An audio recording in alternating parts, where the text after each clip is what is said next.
Cloudcast Media.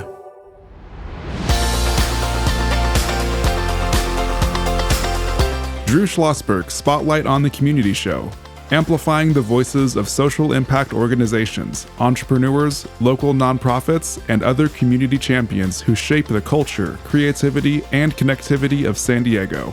Brought to you by Mission Fed Credit Union, bringing good things to San Diego for over 60 years.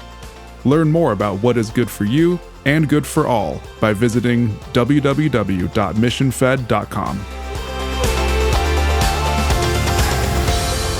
I'm Drew Schlosberg, Cloudcast Media, and we are so pleased to have in our friends from the University of San Diego Kroc School of Peace and Justice. Sarah Federman is an associate professor of conflict resolution and joined by a graduate student and a Kroc Institute fellow, Katelyn Alum. Is it Alum or Alum? It's Alum, like Alamo. Alamo, very good. I will not call you Alamo. I'll call it Alum. That sounds good.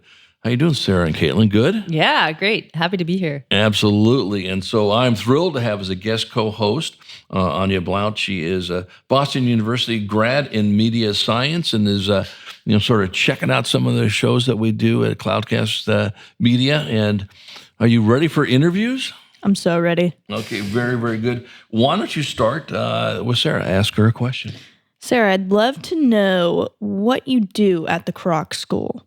So I teach conflict resolution, negotiation, and then sometimes they let me teach whatever crazy class I want. And then I write books and do other things in between. So teaching, writing, and then creating. Could you tell me what the mission of the school is? Yeah, so it's a peace studies school, which is not very many of us around. You'd think there'd be more of us. That was created thanks to Joan B. Kroc, who gave the money to the school not so many years ago, I think about 2015 or so. Yeah, so we're educating people in peace, justice, and social change. Yeah, and you guys are involved in so many things in this aspect of it. We were talking before I went on air. One of our colleagues, one of my personal friends and colleagues, is Dr. Paula Cordero, and Paula was the dean of the University of San Diego School of Leadership and Ed Sciences, built this beautiful building called Mother Rosalie Hill Hall, which is right across the street from you guys. That's correct? Right. Did you work with Souls at all? USD Souls? Well, yeah, I think we're sort of taking the restorative justice program. Yeah. But it's mutual. Right. That sounds good. So, Katelyn, talk about your experiences being a graduate student. I just got out to San Diego about a year ago. I grew up outside of Albuquerque, and then I went to Baltimore for my undergrad, and now I'm in San Diego. I came mostly to study community violence, and I've been lucky enough to work with the Research Institute on their urban violence portfolio, which is similar work. Yeah. Now, why urban violence? What piqued your interest on this? I mean, I'm not going to say it was Albuquerque, but kind of Albuquerque. Yeah. Breaking Bad is out there. And it's not known as a city that's typically seen in the violent light, but it definitely has its issues. So I just was interested in how people can create change in their own communities, and that's why I wanted to start studying urban violence. Yeah, so one of my grandkids, actually one of them was born in Albuquerque, and the other one came along, and then they moved back to Colorado. And a neighbor of mine grew up in Albuquerque, and he said the same thing you did, and it surprised me. He said, Albuquerque can be a little challenging, and, he mentioned, the crime and the violence, but you just don't hear that so much. Why is that? I mean, I think it's a lot of reasons. It's not necessarily a big city, right? Is one, and I think it's kind of hidden because it's one of the only cities in the state of New Mexico. And I tend to think cities like Baltimore are in the news more often. It might be for a number of reasons. Bigger cities on the East Coast tend to be like that. But when I got out to Baltimore, something I really loved was how much the community cared about itself. Not that I don't see that in Albuquerque. It just was so present everywhere I was in Baltimore. People had a passion there and wanted to make their communities better, even if they had to go outside of the system. Right. So they've had their issues too in Baltimore. To say the least on this. So Sarah, conflict resolution, which I think every single student from TK to K-12 to community college to 4-year school to graduate to life should have a course in this. It makes all the sense in the world. Talk about your course. Yeah, so I teach an introduction to conflict resolution course, which is designed for master's students, but I also do workshops for groups and institutions that are trying to figure out how to get out of their pain. And one of the things about it to help people understand is there's many ways to approach conflict, and that they have options. Like sometimes people just feel destined to like suffer through a relationship, a job, a situation in our society, but that knowing that change is possible and where to pull the levers in themselves and in others, and is very, very helpful for people, I think, who have become either resigned, depressed, or live in a state of anger. Right. Talk about your work, if you have any work with NCRC. Oh, yeah. I've just started to develop relationships with them because I'm rather new here. Yeah. So what are you doing with them? They are amazing. The National Center for Conflict Resolution. Yeah. Well, we have a new dean who's developing some programming that we'll hopefully do across. Yeah. And, and the person's been a guest on the show quite a bit to talk about it. And if we're ever in an era, and I'd love to ask Anya this question over here. There's all this noise going around, to say the least, and it seems just to be amplifying. Everyone sort of points to social media. There's certainly that is a aspect of it. But people don't know how to chat without getting in a conflict. They don't know how to resolve their conflicts on this. Is it going to get any better?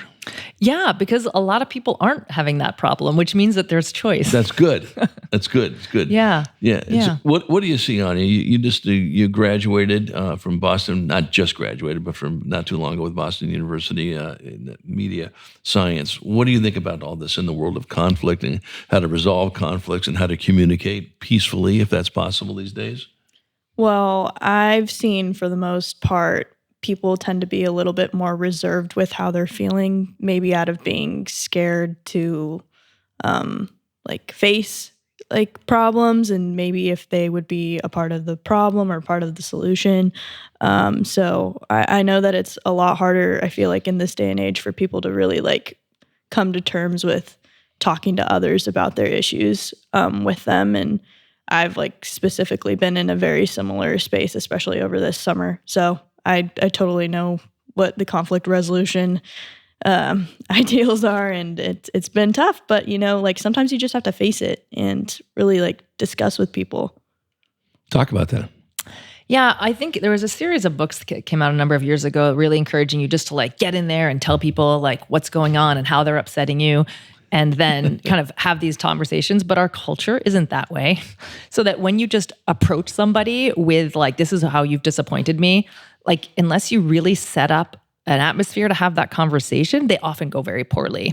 And I feel that this sort of the books that were encouraging us just to, just expose yourself and confront that person backfired for a lot of people. So now I'm teaching it in a different way, how to talk about a culture of, well, first reflection, how did we contribute to the problem, and why are we still in this relationship? And so we do some of that work first and get ourselves out of a state of anger and blame and resentment and rejection before we have this conversation. So much more of a runway, I think, than sort of was encouraged before. People think of Americans as very direct in some ways, but we're not. We're not. So subtlety and preparation matter. Yeah, absolutely. We're chatting with Sarah Federman. She's an associate professor of conflict resolution for the University of San Diego Kroc School of Peace and Justice, joined by Katelyn Alamo. I got to remember Alamo. Thank you for that hint. That's good. A graduate student and a Kroc Institute fellow. I'm Drew Schlosberg.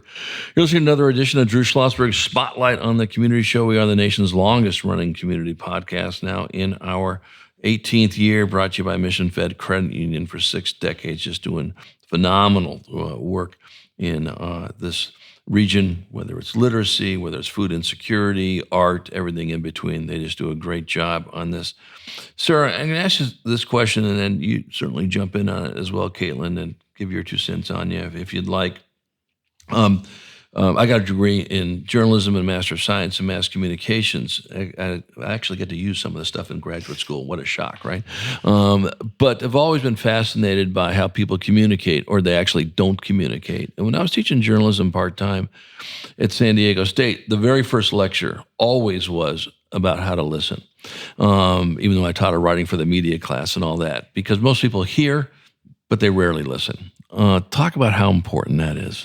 Yeah, in my conflict resolution class, we don't have any cell phones or computers in the room, actually, because I asked students a couple semesters ago what they wanted more and less of in their lives, and they wanted less technology.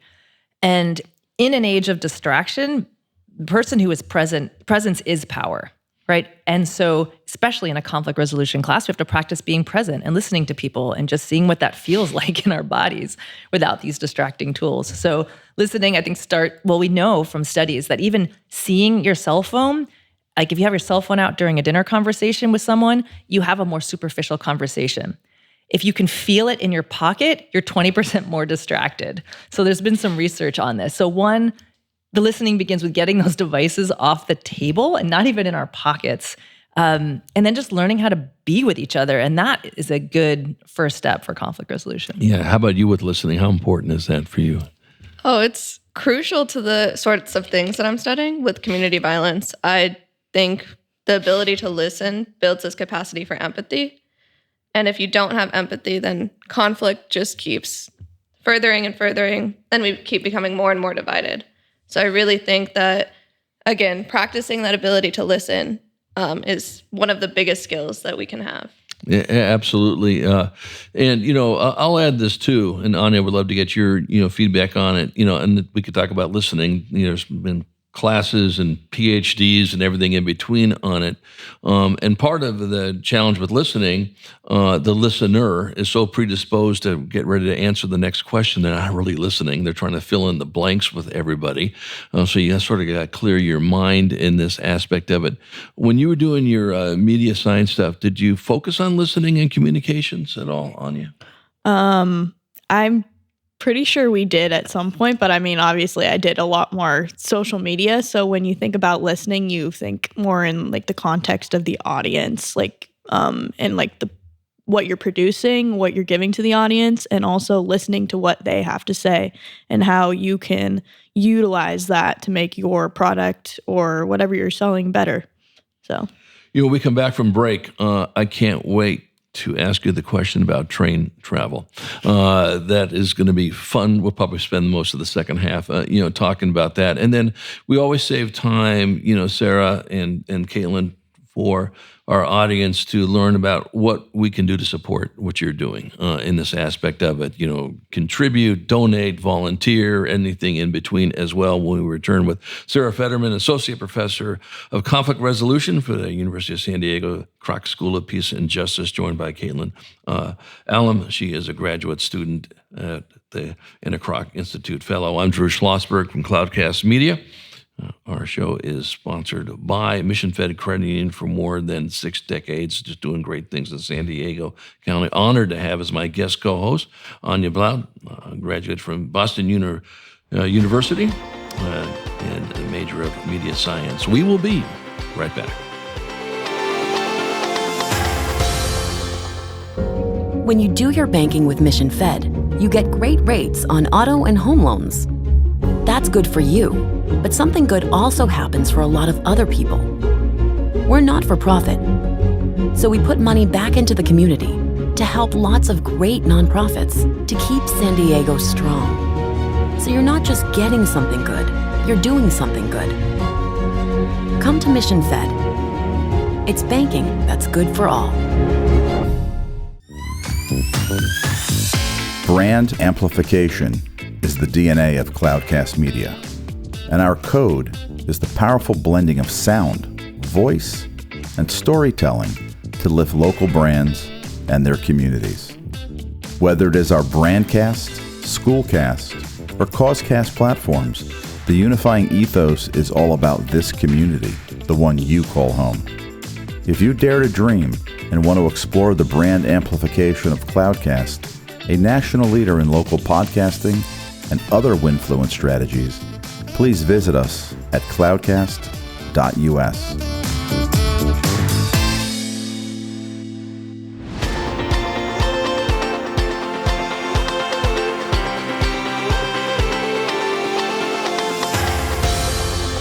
I'm Drew Schlosberg of Cloudcast Media. You're listening to another edition of Drew Schlosberg Spotlight on the Community Show, the nation's longest-running community podcast, now in our 18th year. Brought to you by Mission Fed Credit Union for 60 years, really lifting up so many folks that live in San Diego County. So cool to have in the studio with us today Sarah Federman. She is Associate Professor of Conflict Resolution, joined by Katelyn Alam. She is the graduate student and a Kroc Institute fellow, and it's great to hear her feedback as well. My guest co-host is Anya Blount, Boston University grad, majoring in media science. I think you have a question for Sarah and for Katelyn.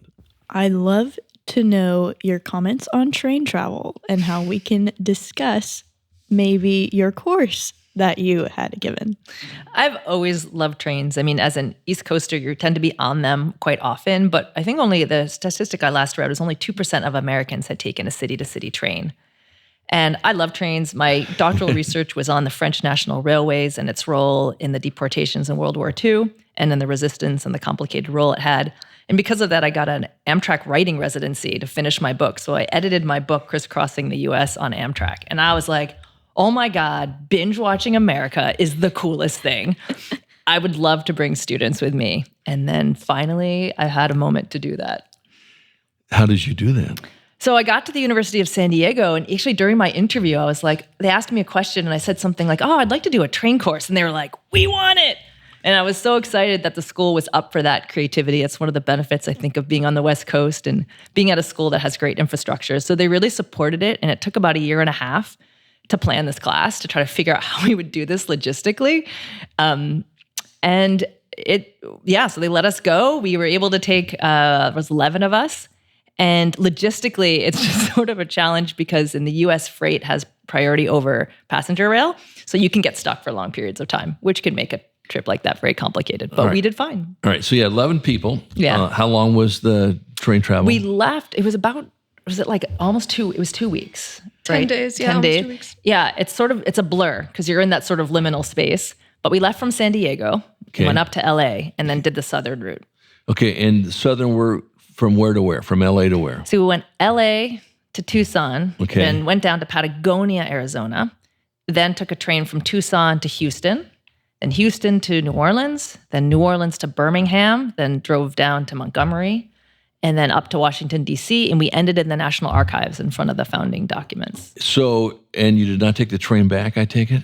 No, everybody was like, good luck, how are you ever going to get home? Right, exactly. So everybody has their own berth. They're spending the night in the, right? Yeah, we spent about 3 nights in the train. Oh, the rest of you were at the city where you were? Yeah, we stayed in the cities and did some different research in the cities that we were visiting. And what was the research on? Was it on conflict resolution? Different conflicts affecting us around the country in the different sites that we visited. Okay, so you hit one of my favorite cities. I go to New Orleans every year for a Jazz and Heritage Festival, so I've only gone 35 times, but I'll get it one of these days.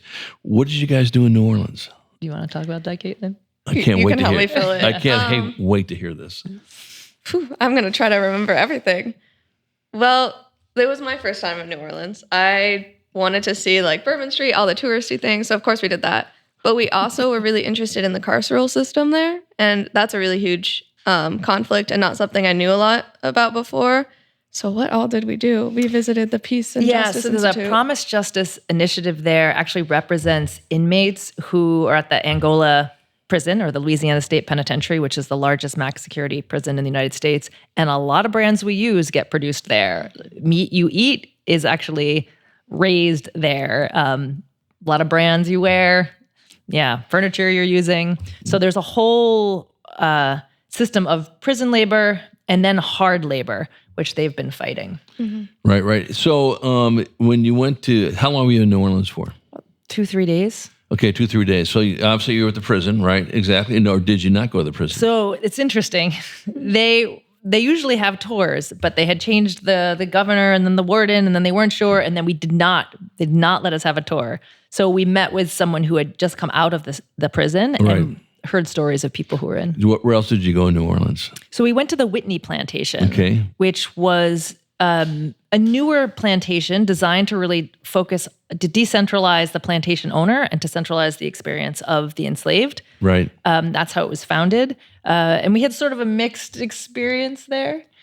I mean, I haven't been to a lot of plantations as a visitor. Right. I'm not from those areas. But I think going through it, we definitely had the feeling of like, this feels weird as a tourist attraction. And they're really trying to say a certain history, but they're not saying everything that happened. And it felt very whitewashed. It felt very like palatable to a white Southern audience. So like acknowledging that a history exists, but not acknowledging the part that was very real with the prison system and how it's still perpetuating in the prisons, very, very like visibly. Yeah. You been to New Orleans?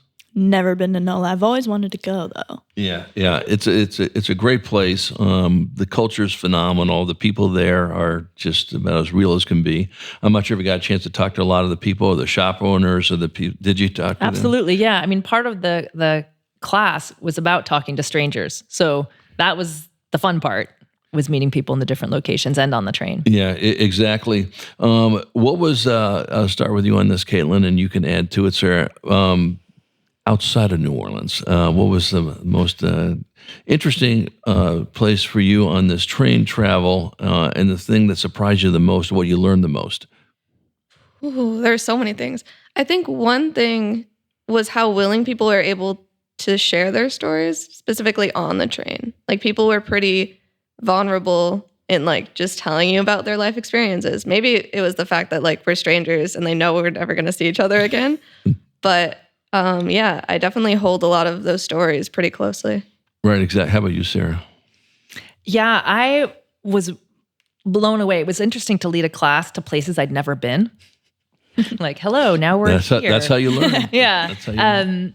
I had never seen Patagonia, Arizona, this beautiful ecological marvel, actually. It's got like 1,000 kinds of bees more than anywhere else in the world. It's one of the most ecologically diverse places, and it's a town of 900 people. And they're grappling with this mine that's there to mine minerals that we need for renewable energy and national security. And so it's like such an interesting conflict. The town just had a great feel. So now we have some students that are actually involved in that conflict ongoing. Right. So the trip, you had 11 students. How many days total was it? It was Katelyn says it was about 10. I remembered it was longer, but that's the thing.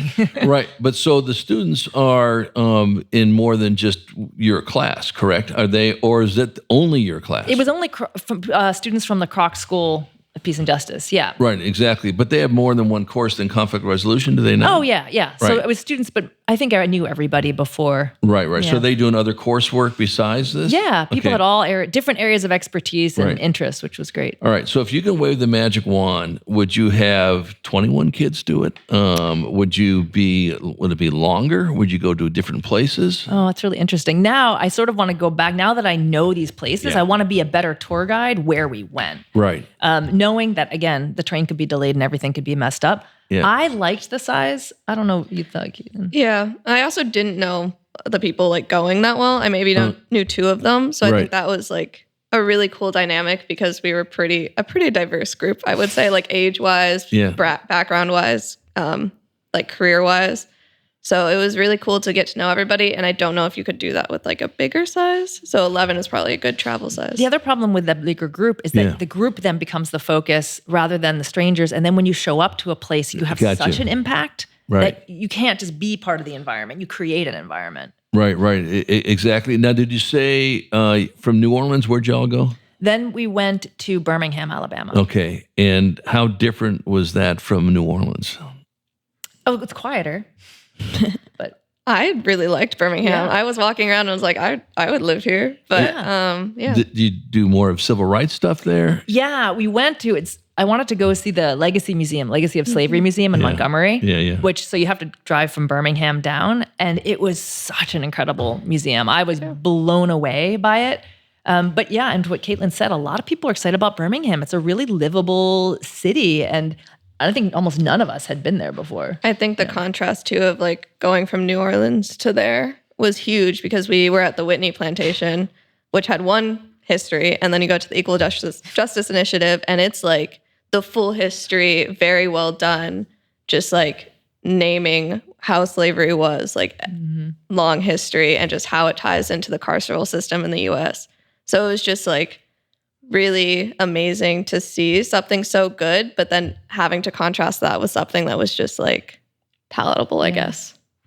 Right. And what's great about that trip, whether the kids, students, not kids necessarily, want to continue in whatever field it is, they're never going to forget that trip, ever. And I'm sure you feel the same way about that, Katelyn, and what a great experience. Your goal, would you want to do more than one of the train travels? I mean, I'd like to keep doing them, and I'd like other people to give this a try. I think it would be so great for this country if people just hopped on the train and started crisscrossing and talking to strangers and like really seeing the country themselves and having their own experience and realizing, okay, most people are really great. Well, you're spot on over here. I know Anya's got a question for you as well, but it is amazing how when you are meeting people you don't know, and we all want the same thing. We want to be safe. We want to love our families and do things. We want to meet people that have the same goals that we do, and that is, have fun, and do something good for society. And I don't care if you're black, white, polka dot, Martian, Republican, Democrat, Jewish, Muslim. We all want that, or we should want that. Correct? I mean, people, when they're treated well, yes, they tend to want those things. Yes. And when we don't take care of each other, people tend to can go in different directions. I mean, we debated in class for 2 hours last night whether or not the universe is a friendly place and theories of aggression. So I know people have a lot of opinions about that. So, of course, who knows? There's a lot of different answers to that. But when you're out and you're on these trains and you're traveling, like most people you're meeting, you can connect with. They don't feel, so different. Right, exactly. Anya, you got a question? Yeah, I have a few questions. First, like going along with that, why do you believe why don't long-standing conflicts get resolved? Does it have to do with us being human? Is there more to it? Well, it's always good to follow the money. True. And who has a nice sort of power position, who's benefiting from a conflict. Like if conflicts are ongoing, it's not usually just because people can't resolve it. There are some structures in place and there's some incentive to keep it going. The other thing that makes it challenging is when people's identities get attached to the conflict and they know themselves as that conflict. And then you have to divide the identity from it. So if you ever think of a friend or a family member or yourself who just talks about one problem all the time, that sort of becomes who you are. That happens with groups too. So it's the combination of there's financial power going on and also identity. So with that, when you bring up identity, I think immediately identity politics and people immediately choosing one side or the other because of agreeing with maybe one specific individualized idea. Do you see the politics in this country being able to maybe come to back to less polarization in the future?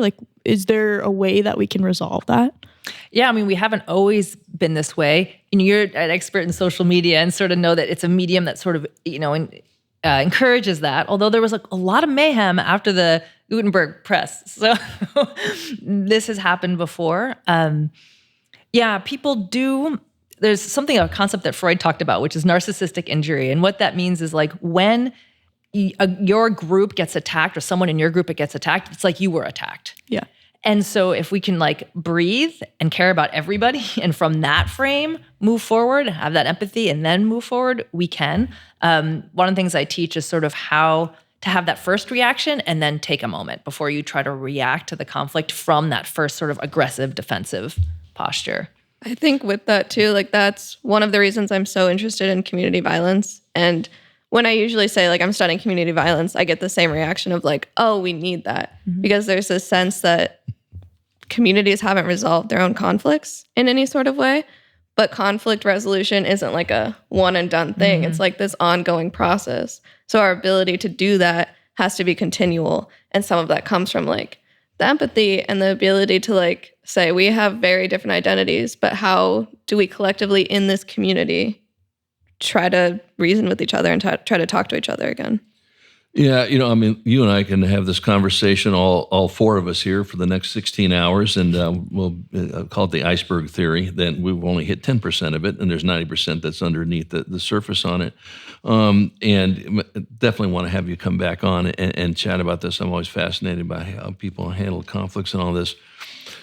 But when you see what's happening, I don't care what side of the aisle you're on, but when you see what's going on in Springfield, okay, and absolutely based on false narratives, horrific, and supposedly our leaders are saying, well, we don't care if there's bomb threats and all that business. How do you resolve that?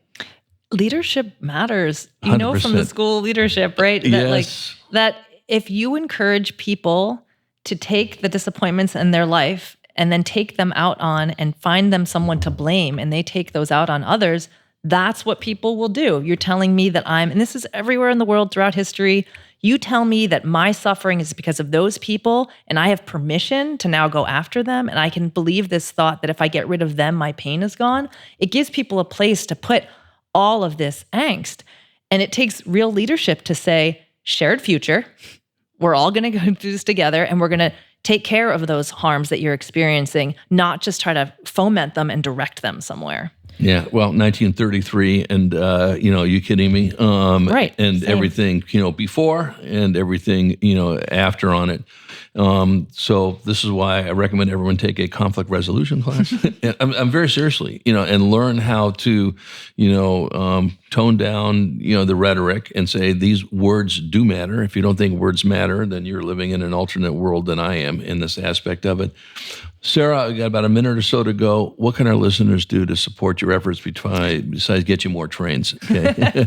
I would love more people to take our master's program of any age or certificate program. Like, our school is so enriched by a diversity of students. We have students from 22 to into their 60s from all kinds of backgrounds. And I just would love more people, even if you just come for an event, but participate. We need more people in this conversation with us.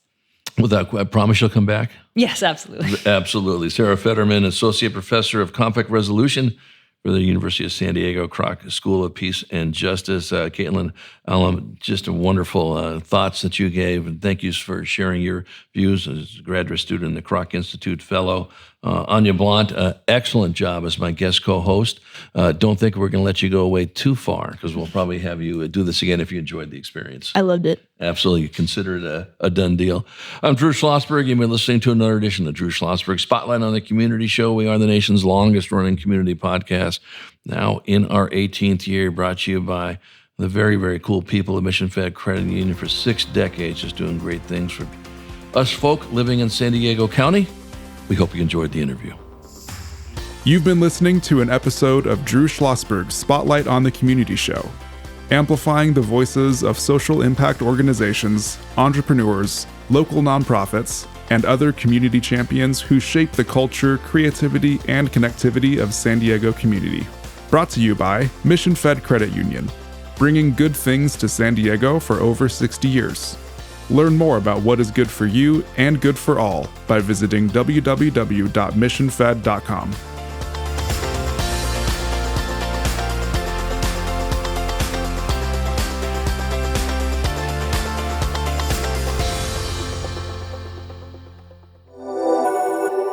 Cloudcast Media.